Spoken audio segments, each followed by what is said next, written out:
भारत का चंद्रयान 3 मिशन चांद को फतह करने के लिए रवाना हो चुका है। 14 जुलाई 2023 के दिन दोपहर के 2:35 बजे पर बाहुबली चंद्रयान 3 ने श्रीहरिकोटा के सतीश धवन स्पेस सेंटर से एक सफल उड़ान भरी और अब चंद्रयान 3 अंतरिक्ष में पहुंचकर धरती के आसपास इलेक्ट्रिकल रूट में एंट्री ले चुका है। इसमें सफर करते हुए स्पेसक्राफ्ट धीरे धीरे पृथ्वी से दूर और चांद के पास जा रहा है, लेकिन अब इसका आगे का सफर इतना आसान नहीं होने वाला और इस सफर में सबसे मुश्किल है इसका का आखिरी पड़ाव, जिसमें यह 23 या 24 अगस्त के दिन चांद के दक्षिणी ध्रुव पर सॉफ्ट लैंडिंग करने की कोशिश करेगा। और इसी प्रयास में साल 2019 में चंद्रयान 2 का मिशन असफल हुआ था। तो अब सवाल आता है कि आखिर क्यों चांद पर जाना इतना भयानक है और नासा के वैज्ञानिकों ने चांद पर ऐसा क्या देखा कि 70 दशक में चांद पर जीत हासिल करने वाले नासा ने अचानक से अपने सारे मून मिशन बंद कर दिए। इस वीडियो में हम चांद से जुड़ी इन्हीं रहस्यमयी बातों से पर्दा उठाएंगे, साथ ही आपको चंद्रयान 3 के बारे में भी कुछ नया और अनोखा बताएंगे। तो पूरा वीडियो देखना दोस्तों। सतह से चंद्रमा की पूरी तरह से गोलाई दिखाई देती है, लेकिन वास्तव में चांद भी पृथ्वी की तरह अंडाकार है। चांद की सतह पर बेहद स्थिर और हल्का वायुमंडल मौजूद है। ये तो आप जानते ही होंगे कि साल 2009 में चंद्रयान 1 मिशन ने चांद पर पानी की खोज की थी, लेकिन आपको बता दें कि चांद की सतह पर पानी लिक्विड फॉर्म में मौजूद नहीं है, बल्कि इसके बड़े बड़े और बेहद ठंडे क्रेटर बर्फ के रूप में मौजूद हैं। साथ ही चांद से जुड़ी ये रहस्यमयी बात ये भी है कि स्विट्जरलैंड की यूनिवर्सिटी ओन ऑफ बेसल ने अपने एक अध्ययन में यह बात खोज निकाली थी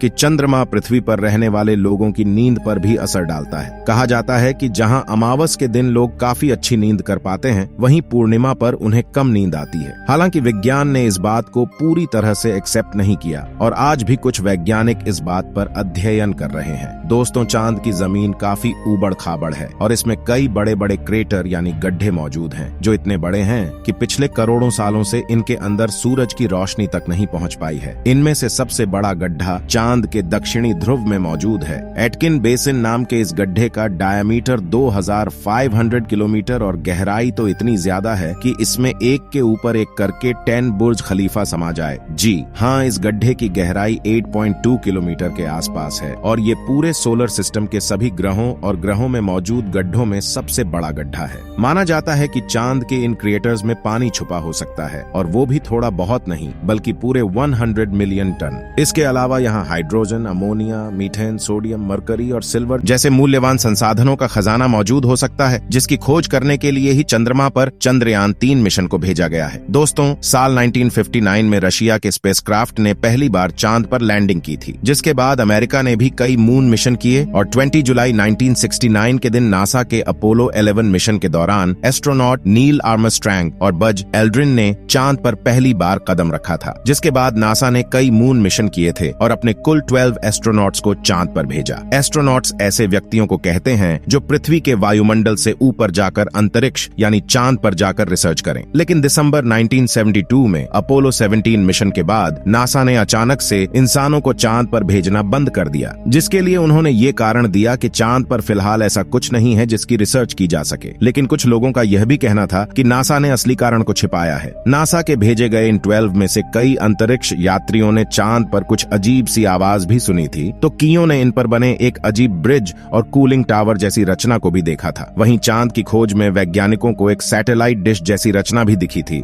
और वैज्ञानिकों के मुताबिक इसका अपने आप बनना नामुमकिन है। हालांकि नासा ने कभी इस बात पर आधिकारिक बयान नहीं दिया था, लेकिन नासा के वैज्ञानिकों ने कई बार यह कबूला कि चांद पर एलियन का बसेरा हो सकता है। खैर, चांद पर एलियन हो सकते हैं या नहीं, इस बारे में अपनी राय हमें कमेंट में आप बता सकते हैं। फिलहाल यहाँ सबसे ज्यादा गौर करने वाली बात यह है कि ये सभी मिशन चांद के उत्तरी ध्रुव पर किए गए थे, जहाँ पर लैंडिंग करना चांद के दक्षिणी ध्रुव के मुकाबले काफी ज्यादा आसान माना जाता है। लेकिन साल 2019 में भारत के चंद्रयान 2 ने चांद के दक्षिणी ध्रुव पर सॉफ्ट लैंडिंग करने की कोशिश की थी और अपने इस प्रयास में चंद्रयान 2 का लैंडर विक्रम बुरी तरह से असफल हुआ था। लेकिन आखिर चांद का दक्षिणी ध्रुव इतना खतरनाक क्यों है, आइए जानते हैं। सबसे पहले तापमान की बात करें तो चांद के दक्षिणी ध्रुव में कई ऐसे बड्ढे बड्ढे गड्ढे यानी क्रेटर से जहां करोड़ों सालों से सूरज की धूप नहीं पहुंची, और सूरज की धूप न पहुंचने का सीधा सीधा मतलब है तापमान का ठंडा होना। इसलिए कई बार दक्षिणी ध्रुव का तापमान -230 डिग्री सेल्सियस तक पहुंच जाता है। ऐसे में किसी भी इंसान का स्पेसक्राफ्ट से बाहर निकलना तो छोड़ो, खुद स्पेसक्राफ्ट के लिए भी ऐसे वातावरण में काम करना मुश्किल है। इतने कम तापमान में कई कई बार स्पेसक्राफ्ट पर लगे स्टूडेंट चलना बंद हो जाते हैं। वहीं सूरज की रोशनी न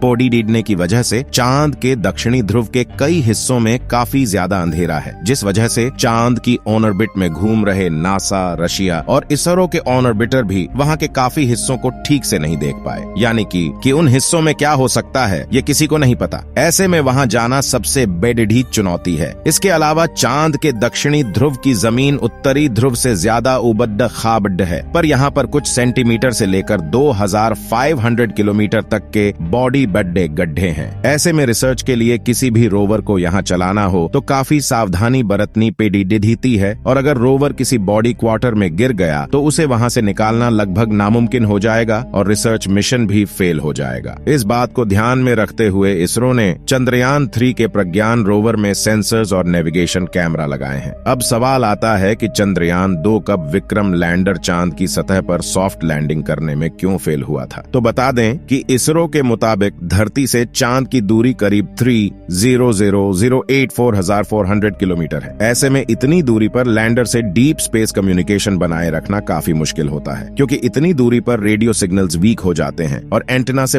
बहुत ज्यादा बैकग्राउंड हो जाता है। साथ ही अपनी कक्षीय गति यानी कि ऑर्बिटल मोशन की वजह से चांद लगातार अपनी पोजीशन बदलता रहता है। ऐसे में तय की गई लैंडिंग साइट पर पहुंचने के लिए लैंडर को भी सही मोशन पकड़े रहना पेचीदा है। इसके अलावा चांद पर पृथ्वी से कम ग्रेविटी है, बहुत पतला वातावरण है। साथ ही चांद के दक्षिणी ध्रुव में काफी बड्ढे पत्थर और गड्ढे होने के साथ धूल उड़ती है, और ये सभी कारण किसी भी लैंडर को लैंडिंग करने में काफी चैलेंज देते हैं। और पिछली बार चंद्रमा की सतह से 2.1 किलोमीटर पर चंद्रयान 2 के लैंडर से इसरो का संपर्क टूट गया था, और इन्हीं में से किसी एक कारण की वजह से वो चांद की सतह पर क्रैश लैंडिंग करके तबाह हो गया था। पिछली बार आई मुसीबत से सीख लेकर इसरो ने चंद्रयान 3 के लैंडर विक्रम को पहले से ज्यादा एडवांस्ड और पावरफुल बनाया है। जैसे कि चंद्रयान 2 के विक्रम लैंडर में 5 थ्रस्टर्स थे, लेकिन चारों तरफ सही संतुलन बनाए रखने के लिए चंद्रयान 3 के लैंडर में बड़े और एडवांस 4 थ्रस्टर्स लगाए गए हैं। इसके अलावा इस बार के विक्रम लैंडर में लेग्स को बड़ा और मजबूत कर दिया गया है। साथ ही इसकी फ्यूल स्टोरेज कैपेसिटी को भी बढ़ाया गया है। वहीं इसमें लगे कम्युनिकेशन डिवाइस भी एडवांस और तकनीक का इस्तेमाल कर रहे हैं, जिससे यह इस बार लैंड कर इसरो से संपर्क न तोड़े। और सबसे जरूरी बात, इसके सॉफ्ट लैंडिंग सीक्वेंस को भी काफी हद तक सुधार दिया गया है। इन सभी बदलावों से चंद्रयान 3 के लैंडर को चांद की सतह पर सॉफ्ट लैंडिंग करने में आसानी होगी। साथ ही इन सभी बदलावों को टेस्ट करने के लिए सिमुलेशन चलाकर विक्रम लैंडर की हजारों बार टेस्टिंग की गई है, जिसमें ठंडे तापमान में उपकरण चल रहे हैं कि नहीं उनकी जांच करना, लैंडर के पैरों की मजबूती टेस्ट करना, कम ग्रेविटी में स्टड्स टेस्ट करना, ऊबड़ खाबड़ सतह पर लैंड करवाना वगैरह शामिल है। इसकी लैंडिंग साइट यानी चंद्रमा की धरती पर उतारने की जगह को भी पहले से ज्यादा बढ़ाकर 4x2.4 किलोमीटर की लोकेशन चुना गया है। और यदि सब कुछ प्लानिंग के मुताबिक रहा तो 23 या 24 अगस्त के दिन विक्रम लैंडर को चांद की सतह पर लैंड करवा दिया जाएगा। दोस्तों,